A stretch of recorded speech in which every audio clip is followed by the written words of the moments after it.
Hello everyone and welcome back to our channel. Today we're going to see how to withdraw money from Coinbase. First thing first, log in to your Coinbase exchange account. From the Home tab, click Send. Now select the crypto asset you want to withdraw. Enter the phone number, email or wallet address of the destination, then tap Continue. Now enter the amount of crypto or local currency equivalent you want to withdraw. Just click Preview, then follow any security prompts, then tap Continue.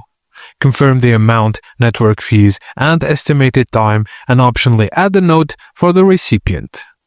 Now verify your 2FA if enabled, and the transaction is in progress. Your withdrawal will begin processing. Before sending crypto, always double-check wallet addresses. Blockchain transfers are irreversible, and be aware of network fees. They vary depending on blockchain activity. And that's it, guys. As simple as that. Thank you for watching, and please don't forget to like and subscribe for more.